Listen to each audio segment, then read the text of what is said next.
Hello मेरे प्यारे बच्चों, रियल नंबर के लेक्चर नंबर 4 में सभी प्यारे बच्चों का बहुत बहुत स्वागत है। मैं हूं आपका देवेश टेडिया सर और आप देख रहे हैं मैथ्स हल्ला। शुरू की 3 वीडियो जितनी इंपॉर्टेंट थी उससे 100 टाइम्स इंपॉर्टेंट है 4th वीडियो, क्योंकि बोर्ड पर मैंने लिख दिया है 100% गारंटेड। यानी कि इस वीडियो से आपको 3 नंबर या 4 नंबर का क्वेश्चन बोर्ड एग्जामिनेशन 2027 में मिलने वाला है। इसलिए इस वीडियो को बहुत ध्यान से देखना। जितने क्वेश्चंस मैं यहां पर करवा रहा हूं अच्छी तरह वीडियो को पॉज करके नोट करना। कोई डाउट आता है कमेंट सेक्शन में रखना।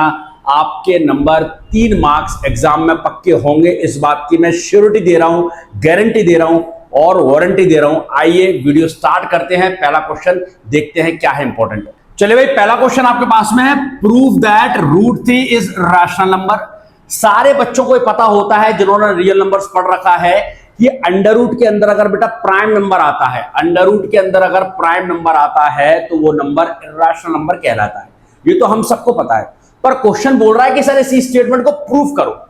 मुझे ये तो पता है कि रूट के अंदर कभी प्राइम नंबर आता है वो क्या कहलाता है, इर्रेशनल नंबर कहलाता है। क्वेश्चन बोल रहा है सर इसको प्रूफ कर दो और 3 से 4 नंबर अपने घर पर ले जाओ। तो ना ध्यान से देखना, 100% क्वेश्चन आता है। अगर आप PYQ निकालोगे पिछले 10 साल के, 10 साल इस तरह का क्वेश्चन आया है। कोई भी ऐसा एक साल नहीं है जब ये क्वेश्चन ना पूछा जाए। यानी कि ये 100% गारंटेड क्वेश्चन है। बस फर्क इतना है कि कितनी गंभीरता से, कितनी सीरियस सिंसियरली आप इस क्वेश्चन को देखते हो, इस वीडियो को देखते हो। आइए भाई देखते हैं। देखो बेटा, सबसे पहले क्या करना है आपको, जब इस पैटर्न पर क्वेश्चन आता है आपको लिखना है लेट √3 इज रैशनल नंबर। सबसे पहले आपको क्या मान लेना है कि भाई मैं मान के चल रहा हूं कि √3 मेरा क्या है, एक रैशनल नंबर है। अगर √3 एक रैशनल नंबर है तो √3 को आप P/Q के फॉर्म में लिख सकते हो, क्योंकि आप जानते हो कोई भी रैशनल नंबर अगर होता है उसको मैं P/Q के फॉर्म में लिख सकता हूं। तो √3 को अगर आपने रैशनल नंबर माना है तो √3 को मैं P/Q के फॉर्म के बराबर लिख सकता हूं, यानी कि इसको इक्वेट कर सकता हूं P/Q से। और यहां पर P, Q आर को प्राइम। अब बेटा ये स्टेटमेंट बहुत इंपॉर्टेंट है, जरा ध्यान से देखना। ये स्टेटमेंट बहुत इंपॉर्टेंट है। अगर ये स्टेटमेंट आपको समझ में आ गया तो मान के चलो आपको पूरा क्वेश्चन समझ में आ गया। भाई को प्राइम का मतलब क्या होता है? आपने बोला कि ये जो ऊपर नीचे मैं नंबर लिखूंगा वो को प्राइम है। मैं छोटे से एग्जांपल से आपको समझाता हूं। भाई मैंने आपसे बोला 1/3। देखो यार ध्यान से, 1/3 मैंने थोड़ी देर के लिए माना भाई P ये है और Q मेरे पास क्या है, 3 है। अब आप देखो 1/3 आपस में कैंसिल नहीं होंगे। 1 और 3 आपस में क्या नहीं होंगे, कैंसिल नहीं होंगे। ये कैंसिल क्यों नहीं होंगे? क्योंकि इनमें अब कॉमन फैक्टर 1 है। यानी कि 1 और 3 सिर्फ और सिर्फ अगर डिवाइड होंगे तो सिर्फ एक ही नंबर से होंगे, वो क्या है, 1। तो कभी भी मैं आपसे बोलता हूं कि P और Q क्या है, को प्राइम, इसका मतलब क्या है कि इनमें कॉमन फैक्टर क्या है, 1 है। जैसे फॉर एन एग्जांपल मैंने बोला भाई 2/4, तो आप देख पा रहे हैं भाई 2/4 कैंसिल हो जाएगा, 2 1 जा 2, 2 2 जा 4। यानी कि 2 एक बार डिवाइड हुआ 2 से और 4 2 से 2 बार डिवाइड हुआ, यानी कि यहां कॉमन फैक्टर 2 है। कॉमन फैक्टर मेरे बच्चे यहां पर क्या है, कॉमन फैक्टर यहां पर 2 है। तो ऊपर वाला नंबर भी 2 से डिवाइड हो रहा है और नीचे वाला नंबर भी क्या हो रहा है, 2 से डिवाइड हो रहा है। पर यहां पर कॉमन फैक्टर 1 है। तो इसलिए मैंने क्या बोला कि P और Q क्या है, कॉमन को प्राइम है। इसका मतलब क्या है कि ये किसी और से डिवाइड नहीं होंगे एक्सेप्ट 1, है ना। These will not divide from any one except 1। अगर आपको ये स्टेटमेंट समझ में आ गया तो आपका काम हो जाएगा। ठीक है भाई, चले भाई, मैंने माना P और Q क्या है मेरे पास, एक को प्राइम नंबर है। अब बेटा आपको क्या करना है, जरा ध्यान से देखो। इस Q को मैं इधर ले गया और √3 को मैं इधर ले आया, तो Q = आ गया P/√3। भाई ऐसा मैं कर सकता हूं। अब हमें क्या करना है, स्क्वायरिंग ऑन बोथ साइड्स। बिल्कुल बेटा, बिल्कुल सिंपल प्रोसीजर है। हर क्वेश्चन में यही प्रोसीजर फॉलो होगा। यही अच्छी बात है इस तरह के क्वेश्चंस की, किसी प्रकार का कोई लॉजिकल क्वेश्चन नहीं बनेगा। ठीक है, मैंने दोनों तरफ स्क्वायरिंग कर दी। स्क्वायरिंग करोगे तो Q का स्क्वायर होगा भाई Q², और RHS में जब आप स्क्वायर करोगे तो P का स्क्वायर P² होगा, और √3 का स्क्वायर बेटा क्या होगा, 3 होगा। तो यहां से मुझे क्या समझ में आ रहा है, यहां से मुझे समझ में ये आ रहा है कि P² 3 से क्या हो रहा है, डिवाइड हो रहा है। दिख रहा है साहब? तो P²/3 का मतलब क्या है कि P² 3 से डिवाइड हो रहा है। आप लिखोगे P² is divisible by 3। So P also divisible by 3। भाई अगर P स्क्वायर 3 से डिवाइड हो रहा है तो P भी 3 से डिवाइड होगा। अगर 25 मेरा 5 से डिवाइड हो रहा है तो 5 भी 5 से डिवाइड होगा। इसका कहने का मतलब ये है। अब आप समझना बेटा, लॉजिक बनाते हुए चलना। मैं आपको चीजें रटवा नहीं रहा हूं, मैं आपको समझा रहा हूं। आप लॉजिक बस बनाते हुए चलना। भाई आपने यहां पर क्या बोल दिया? आपने यहां पर बोल दिया कि P जो है ना वो 3 से डिवाइड हो रहा है। इस स्टेटमेंट को जरा देखना, इक्वेशन नंबर 1 को देखना। आपने यहां बोल दिया कि P 3 से डिवाइड हो रहा है। अब हम क्या करेंगे? हम मानेंगे let P is equal to 3m। हमने क्या माना? लेट P की वैल्यू क्या मानी? हमने 3m मानी। आप रखिए इक्वेशन में e q square equal to P की जगह रखूंगा मैं 3m, तो 3m का स्क्वायर अपॉन 3 की जगह 3 आ गया, तो q स्क्वायर आपके पास हो जाएगा मेरे बच्चे 9m स्क्वायर अपॉन 3। यहां 3 से 3 कैंसिल हो गया, तो q स्क्वायर इक्वल टू कितना आ गया मेरे बच्चे? 3m square. तो यहां से m स्क्वायर की जो वैल्यू निकल कर आई वो आई q स्क्वायर अपॉन 3। ठीक है, 3 को आपने उधर भेज दिया, तो m स्क्वायर की वैल्यू क्या निकल कर आई बेटा? q square upon 3। फिर देखिए, फिर से क्या बोल रहा है? ये स्टेटमेंट फिर बन गया q स्क्वायर अपॉन 3, यानी कि q square is divisible by 3। So q also divisible by 3। मतलब समझना बेटा, दोनों इक्वेशन को समझना मेरे भाई, दोनों इक्वेशन को जरा ध्यान से समझना। मैंने क्या बोला? मैंने पहली इक्वेशन में क्या बोल दिया कि P डिवाइड हो रहा है भाई किससे? 3 से। और दूसरी इक्वेशन में क्या बोल दिया? Q डिवाइड हो रहा है किससे? 3 से। और जरा ऊपर देखिए, ऊपर आपने क्या लिख रखा है? ऊपर लिख रखा है कि भैया P और Q क्या कोप्राइम है, किसी और से डिवाइड नहीं होंगे 1 के अलावा। ऊपर वाला स्टेटमेंट कुछ और मीनिंग निकाल रहा है, नीचे वाले स्टेटमेंट कुछ और मीनिंग निकाल रहे हैं। तो लास्ट में हम क्या लिखते हैं? विच contradicts our facts, which contradicts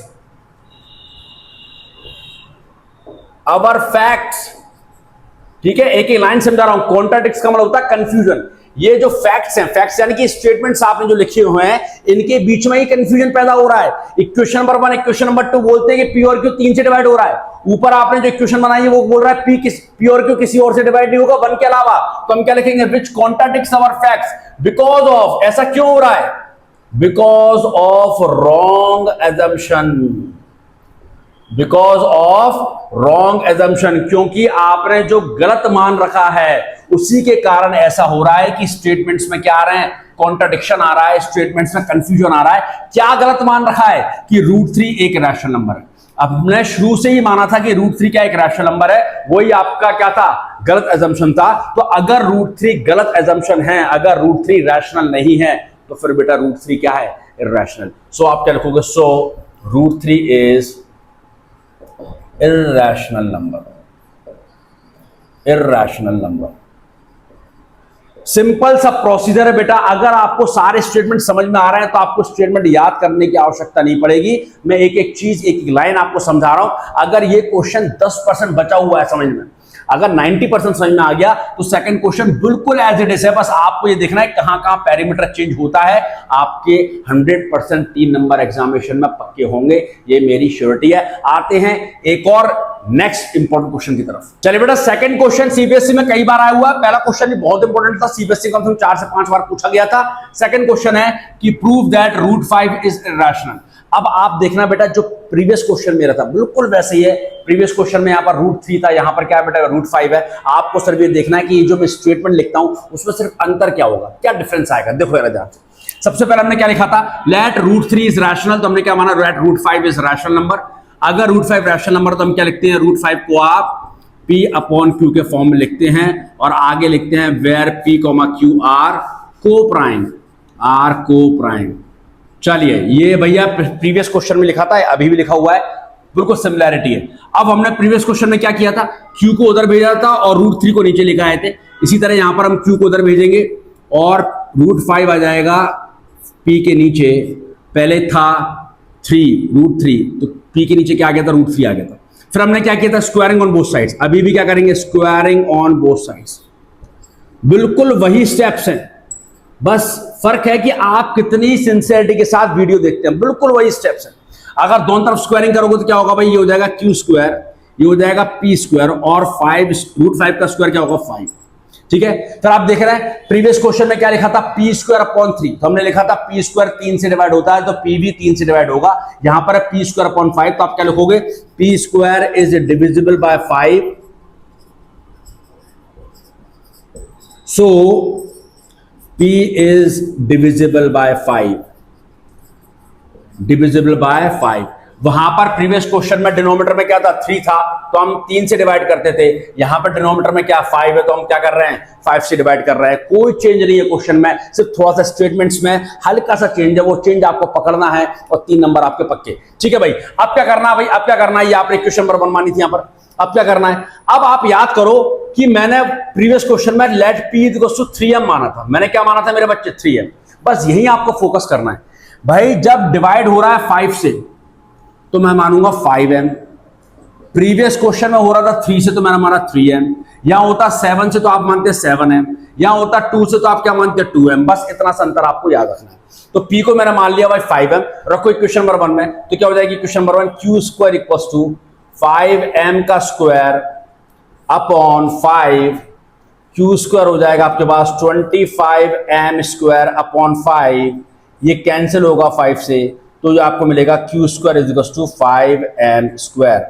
तो यहां से m स्क्वायर की वैल्यू क्या आ जाएगी मेरे बच्चे, m स्क्वायर की वैल्यू आएगी क्यू स्क्वायर अपॉन 5। फिर हम क्या लिखेंगे, फिर से क्यू स्क्वायर 5 से डिवाइड हो रहा है, हम क्या लिखेंगे, Q square is divisible by 5, is divisible by 5, so q also divisible by 5, divisible by 5। जी बात समझ में आ रही है। तो पिछले क्वेश्चन में, फर्स्ट क्वेश्चन में आपको सारे लॉजिक बता चुका हूं कि भैया ऊपर आप बोल रहे हो कि p और q क्या है, कोप्राइम है, यानी कि p और q किसी और से डिवाइड नहीं होंगे 1 के अलावा। और नीचे आप इक्वेशन नंबर 1 और इक्वेशन नंबर 2 आपसे क्या बोल रही है कि p और q दोबारा 5 से डिवाइड हो रहे हैं। तो हम क्या लिखेंगे, which contradicts our facts, which contradicts our facts, जो हमें क्या कर रहे हैं, कंफ्यूजन पैदा कर रहे हैं हमारे फैक्ट्स में, फैक्ट्स यानी कि हमारे स्टेटमेंट्स में। क्यों, बिकॉज ऑफ रॉन्ग एजम्पशन। भैया ऐसा क्यों, क्योंकि आपने क्या कर रखा है, गलत मान रखा है। क्या गलत मान रखा है कि √5 एक रैशनल है। तो अगर √5 रैशनल गलत है तो सही क्या है, √5 इज इर्रेशनल।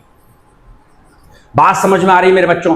तो इस तरह के क्वेश्चन जब आपके पास में आते हैं, 2 तरह के पैटर्न होता है इस तरह के क्वेश्चन में। पहला पैटर्न मैं डिस्कस कर चुका हूं, इसके 2 क्वेश्चंस में करा चुका हूं। पहला पैटर्न क्या होता है कि अंडर रूट के अंदर सिर्फ आपको एक प्राइम नंबर दे देगा, जस्ट इस एंटिटी के साथ ना तो कुछ वो जोड़ेगा, ना कुछ माइनस करेगा, ना कुछ डिवाइड करेगा, ना कुछ मल्टीप्लाई करेगा, सिर्फ रूट के अंदर क्या लगा देगा, प्राइम नंबर बना देगा। और जब ये क्वेश्चन आएगा तो कम से कम 3 से 4 नंबर का आएगा। पर कभी कभी इसी पोर्शन में क्वेश्चन 2 नंबर का भी पूछा गया है। वो क्या हुआ है, वो सेकंड पैटर्न का है, जो इतना लेंथी नहीं जाता। वो भी आपको समझना जरूरी है, क्योंकि क्वेश्चन 100% आएगा, या तो ये या फिर आने वाले क्वेश्चंस में से कोई और। तो आप वीडियो मिस मत करिए, क्वेश्चन को मिस मत करिए, एक क्वेश्चन आपके लिए इंपॉर्टेंट है। तो जो नेक्स्ट पैटर्न होगा वो थोड़ा सा इससे छोटा होता है पर इंपॉर्टेंट है, इसलिए ध्यान से देखिए। आते हैं नेक्स्ट क्वेश्चन की तरफ। चलिए, थर्ड इंपॉर्टेंट क्वेश्चन इस टॉपिक का आपके पास में है, prove that 2 + 5 √3 is irrational number. अब बेटा सेकंड पैटर्न को समझिए। पहला जो पैटर्न था वो क्या था, सिर्फ √3 दिया था उसने। क्या दिया था, सिर्फ √3। अब अगर √3 यानी कि रूट के अंदर कोई प्राइम नंबर है, उसके साथ कुछ ऐड कर दिया जाए, कुछ मल्टीप्लाई कर दिया जाए, तो वो केस 2 बन जाता है। उस केस 2 को कैसे सॉल्व करते हैं आइए देखते हैं। बहुत छोटा प्रोसीजर है, फ्री के नंबर है, अगर आप ध्यान से देख लेंगे तो। सबसे पहले क्या करना है भाई, सबसे पहले हमें वही करना होता है, लेट 2 + 5 √3 इज रैशनल नंबर। सबसे पहले तो हमें क्या मानना है, जो भी नंबर आपको दे रखा है उसको आप रैशनल मान लीजिए। तो अगर रैशनल मानोगे तो 2 + 5 √3 को आप P/Q के फॉर्म में लिख सकते हैं, where P, Q are integers. ठीक है। अब प्रीवियस टाइप में हम क्या करते थे, प्रीवियस टाइप में हम लोग दोनों तरफ स्क्वायरिंग करते थे, याद है आपको, दोनों तरफ स्क्वायरिंग करते थे। यहां पर कुछ लफड़ा नहीं पालना, यहां पर करना क्या, जरा देखो। ये जो आपकी इक्वेशन बनी है, आपको सिर्फ क्या करना है, जो वैल्यू रूट के अंदर लिखी हुई है यानी कि √3, इसको इक्वल्स टू के एक तरफ रखिए, बाकी सारे मटेरियल को एक तरफ भेज दीजिए। तो भैया 5 √3 को मैंने एक तरफ रखा, P/Q RHS में था, और RHS में मैंने 2 को भेज दिया तो -2 हो जाएगा। अब मैंने बोला जो नंबर रूट के अंदर लिखा है सिर्फ उसे एलएचएस में रखिए। अभी 5 और है, 5 को कहां भेजो आप, राइट हैंड साइड भेजोगे।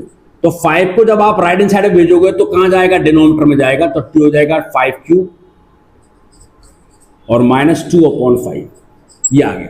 ठीक है, तो आप क्या देख पा रहे हैं, जो ऊपर वाली इक्वेशन थी उसमें वो वैल्यू जो रूट के अंदर है उसको सिर्फ मैंने एलएचएस में रखा, बाकी सारे मटेरियल को कहां भेज दिया, आरएचएस में भेज दिया। ठीक है बेटा, अब सुनो ये आपकी इक्वेशन नंबर 1 बनी।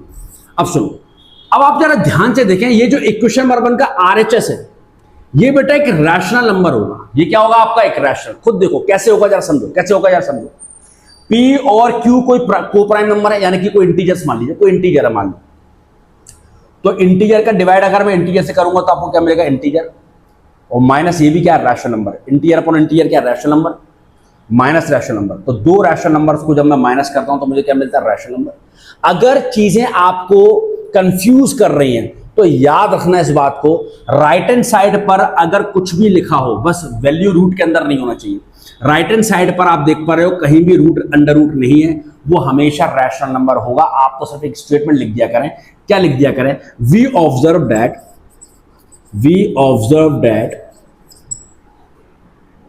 RHS right hand side of equation 1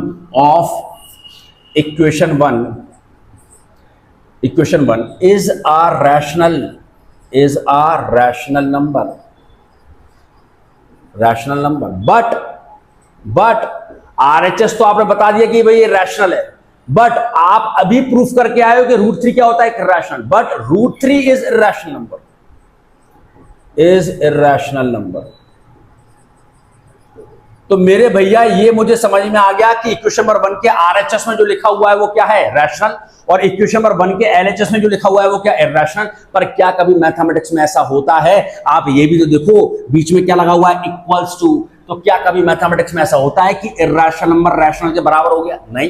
तो ये तो गलत है, इर्रेशनल नंबर रैशनल के बराबर नहीं होगा। तो ये जो स्टेटमेंट गलत आ रहा है वो क्यों आ रहा है, लास्ट में वही लाइन लिखना है जो हम केस 1 में लिखते थे। क्या लिखना है, which contradicts our facts, which contradicts our facts. Facts यानी कि ये जो इक्वेशन नंबर 1 बनी है ये हमें कंफ्यूजन पैदा कर रही है। क्या कंफ्यूजन है कि भैया इर्रेशनल नंबर रैशनल के बराबर कैसे हो सकता है, which contradicts our facts because of, क्यों, बिकॉज ऑफ रॉन्ग एजम्पशन, जो हमने गलत मान रखा है। हम क्या गलत मान रहे हैं कि भैया 2 + 5 √3 क्या एक रैशनल नंबर है। तो अगर 2 + 5 √3 एक रैशनल नंबर नहीं है तो क्या है, सो 2 + 5 √3 is a irrational number।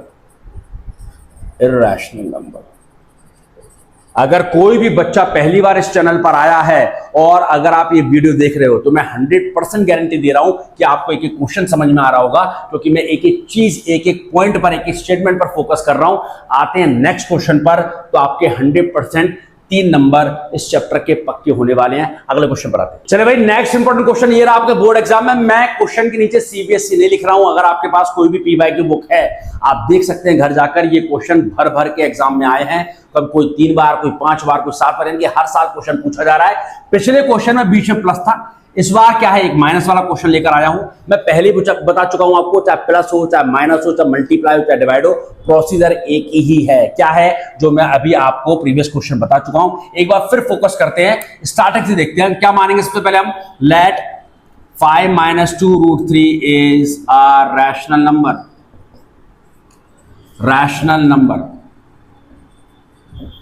तो बेटा रैशनल नंबर अगर है तो 5 - 2 √3 को आप क्या मानते हो, P/Q मान लेता हूं, वेयर P, Q आर को प्राइम।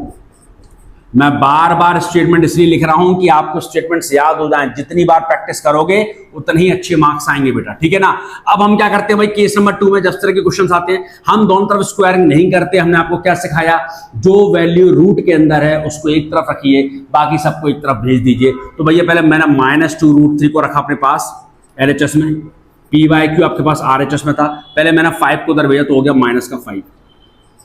चलिए अब √3 के बगल में कौन है भाई, -2 के नीचे भेज दीजिए। तो ये हो जाएगा √3 P/-2Q -5/-2। ये आपने -2 को RHS के डिनोमिनेटर में भेज दिया, तो आपको क्या मिल गया, √3 = आपको मिल गया -P/2Q, और ये माइनस माइनस प्लस हो जाएगा, प्लस का 5/2। अब आपको बिल्कुल टेंशन नहीं लेनी कि RHS में जो भी लिखा है वो क्या है। मैं आपको पहले बता चुका हूं, RHS में जो भी लिखा हुआ है उसके अंदर कोई भी वैल्यू अंडर रूट के अंदर नहीं है। यानी कि आप क्या मानिए, आप बोल दीजिए, लिख दीजिए कि भैया जो RHS है, इक्वेशन नंबर 1 का जो RHS है वो क्या है, रैशनल है। तो हमने क्या लिखा, इक्वेशन 1 इज अ रैशनल। हम क्या लिखेंगे here, -P/2Q + 5/2 is a rational. क्या लिखा हमने, is a rational, but √3 is irrational. हम जानते हैं √3 is irrational, but √3 is irrational, ठीक है ना। बाकी आपको पता है भैया, पिछली क्लास में या पिछले लेक्चर में हम लोगों ने पूरे कॉन्सेप्ट्स क्लियर किए थे रियल नंबर्स के, और ये वीडियो भी बड़ी इंपॉर्टेंट है, आपको मार्क्स देगी। बट √3 इज इरैशनल नंबर, बाकी क्यों लिखते हैं, because of this contradicts our facts, this contradicts our facts, because of wrong assumption. ये लाइन तो आप याद कर ही लीजिए, हर क्वेश्चन में आ रही है, because of wrong assumption. So √5 - 2 √3 is a irrational number, irrational number। अरे बात समझ में आ रही है कि नहीं आ रही है, बिल्कुल सिंपल प्रोसीजर। मैं सारे केसेस आपके सामने लेकर आया हूं। एक क्वेश्चन मैंने करा दिया, बीच में प्लस था, दूसरा क्वेश्चन हो गया बीच में माइनस है, तीसरा क्वेश्चन दिखाऊंगा जिसमें डिवाइड है, और चौथा क्वेश्चन दिखाऊंगा जिसमें मल्टीप्लाई है। 3 नंबर पक्के लिख लो, कॉपी पर लिख लो, सिग्नेचर में कर दूंगा। आइए नेक्स्ट क्वेश्चन की तरफ। चलिए भैया, नेक्स्ट क्वेश्चन आप देख पा रहे हैं, आपके सामने लिखा हुआ है 3 + √7/5। यहां पर डिवाइड में 5 दिख रहा है आपको, तो बच्चे कंफ्यूज ना हो। अगर आप ऐसे क्वेश्चन घर पर बैठकर प्रैक्टिस करते हैं तो मैं सारे केसेस आपको सॉल्व करा देता हूं, कुछ नहीं करना आपको, वही प्रोसीजर है। आइए करते हैं, क्या करना है भैया आपको। सबसे पहले क्या मानते हैं, let 3 + √7/5 is a rational. So 3 + √7/5 को बेटा क्या लिखोगे आप, P/Q के फॉर्म में लिखोगे, where P, Q are coprimes, are coprime. बस यहीं पर रुक जाना है। अब क्या करना है, √7 को LHS में रखना है, बाकी सारी चीजों को कहां ले जाना, RHS में ले जाए, बड़े आराम से ले जाइए। सबसे पहले देखो 5 का क्रॉस मल्टीप्लाई होगा, 5 का आप उधर ले जाइए, तो हो जाएगा 3 + √7, और 5 चला गया P के पास में, तो हो गया 5P/Q। चलिए अब कौन बचा, 3 को उधर ले जाइए, √7 = 5P/Q - 3। ठीक है, बस इतना सा करना होता है। अब आप देख पा रहे हैं ये जो RHS में लिखा हुआ है वो क्या है, rational. We know that here 5P/Q - 3 is a rational, but आप जानते हैं रूट के अंदर प्राइम नंबर है, 7 एक प्राइम नंबर है, तो √7 कैसा है, irrational. But √7 is irrational number. और बाकी 5 क्वेश्चन में मैं स्टेटमेंट लिखा चुका हूं, वो तो आपको रट गया होगा, which contradicts our facts because of wrong assumption। So 3 + √7/5 is a irrational number. अगर वीडियो में मजा आ रहा है, कॉन्सेप्ट क्लियर हो रहे हैं, तगड़े हो रहे हैं, तो बेटा एक लाइक जरूर कर दीजिए, और कोई भी अगर आपके पास डाउट है उसको कमेंट सेक्शन में जरूर लिखिए, वो हमारा मोटिवेशन का काम करेगा। लास्ट क्वेश्चन देखते हैं वीडियो का, जिसमें रूट की वैल्यू के बगल में मल्टीप्लाई में है कोई नंबर, उसे कैसे निपटाना है, इसके बाद इस वीडियो की समाप्ति करेंगे। आइए नेक्स्ट क्वेश्चन की तरफ। चलिए भैया, लास्ट क्वेश्चन ये रहा आपके स्क्रीन के सामने। भैया बोला prove that 3√2 is a rational number. सबसे पहले क्या लिखेंगे, लेट 3√2 इज अ रैशनल। अब तो जो बच्चे मेरा वीडियो देख रहे हैं उनको ये भरोसा हो गया होगा कि सर अब तो ऐसा क्वेश्चन कहीं आ जाए एग्जाम में, हम उसको फोड़ कर आएंगे। 3 से 4 नंबर हमारे एग्जाम में पक्के हैं, बिल्कुल पक्के हैं। आर को प्राइम, आर को प्राइम, वही स्टेटमेंट, कोई चेंज नहीं है स्टेटमेंट्स में, वही स्टेटमेंट। तो आपका लॉजिक बिल्कुल बनता चला जाएगा अगर आपने पूरी वीडियो जो 5-6 क्वेश्चंस मैंने कराए अगर आपने ध्यान से देखे। चलिए भाई लास्ट में क्या करते हैं, कुछ नहीं करना होता, 3 को उधर लेकर आ जाओ तो ये हो जाएगा √2 = P/3Q, P/3Q। और मैं आपको बता चुका हूं जो भी RHS में लिखा रहता है वो हमेशा क्या होता है, rational number. We know that here P/3Q is a rational number, but √2 is irrational. √2 is irrational. So फिर आगे स्टेटमेंट क्या लिखते हो, this contradicts our facts. This contradicts our facts because of wrong assumption, because of wrong assumption. Hence क्या है, 3√2 is irrational,